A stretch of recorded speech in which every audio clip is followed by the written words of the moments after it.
Graphical representation makes it simpler for us to understand data. When analyzing motion, graphs representing values of various parameters of motion make it simpler to solve problems. Usually, we use line graphs to describe the motion of an object. First, let's look what a distance time graph is. A distance time graph gives variation of distance covered by an object with time. Through the graph, we can understand whether an object is moving with constant or variable speed. In the graph, time is taken in the x-axis and distance is taken on the y-axis. Let's interpret some distance time graphs shown here.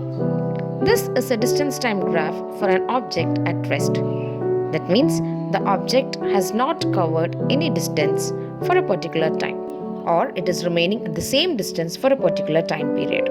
So, a distance time graph for an object in rest will be a line parallel to the x-axis.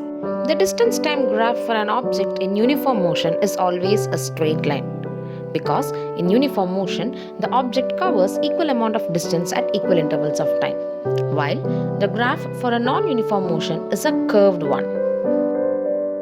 Let's look how to plot a distance time graph. Here, a bus driver is driving at a constant speed, and the driver notices that the bus travels 1 kilometer for every 2 minutes. The graph is started by drawing the two axes x and y. In the x-axis we take time, and in the y-axis we take distance. Now looking at the tabular column, let's try to plot or mark the points on the x and y-axis. Remember, whenever you mark points on the x and y axis, the number of divisions between each point should be same throughout the axis. That is, if you take 1 unit to mark a point on x axis, then it should be the same 1 unit on the y axis itself. As well as, the number of divisions between the points should also be same. So if you see here on the x-axis and the y-axis, we have marked the points according to the data given on the table. Let's plot the graph. The first value comes for time 2 minutes and distance at 1 kilometer. Plot the point at the intersection of x is equal to 1 and y is equal to 2. Similarly, plot the other points from the table given. So you can see the points as it is being marked on the graph. The graph is completed when you join these points with a straight line. What can you say about the nature of motion of the bus? From the line graph, we can understand that the object or the bus is in uniform motion. It has covered equal distances in equal intervals of time. Let's check how to find the speed of the object from the distance time graph. Here we need to calculate the speed between 6th and the 8th minute.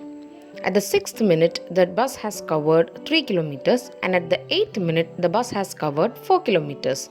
So the distance travelled is 1 kilometer, that is 4 minus 3, and the time taken is again 2 hours, that is 8 minus 6. So using the formula speed is equal to distance by time, we get the value as speed is equal to 1 by 2, which is 0.5 kilometers per minute. Now you can see a triangle structure formed on the graph. This is called as the slope of the graph. So, what is slope? Slope is the difference between the y coordinates divided by difference between the x coordinates.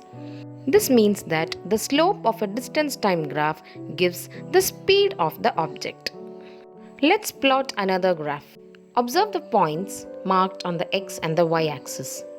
See that the number of division between each points is equal in the x-axis and in the y-axis. Here on the y-axis, I have taken points with multiples of 50. But you can take any number depending on your convenience. The only thing that we have to check is the number of divisions between each point is always equal. For each value in the data table, find the intersecting point on the graph, that is a value that comes from the x and the y-axis, and mark the points. Complete your graph by joining the points with a line. Here, if you see, the line is a curved one, indicating that the object is in non-uniform motion. Okay, how will you find the speed of the object? Same, get the slope of the graph. let me remind, slope is the difference between y coordinates divided by difference between the x coordinates, which gives you the speed from a distance time graph.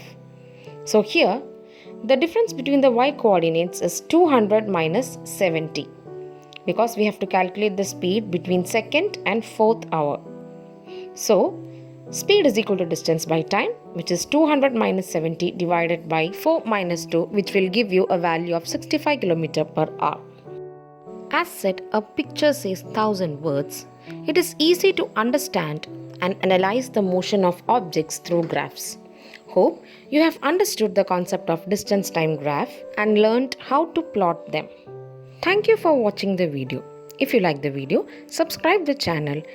Check for other videos of the chapter in my channel.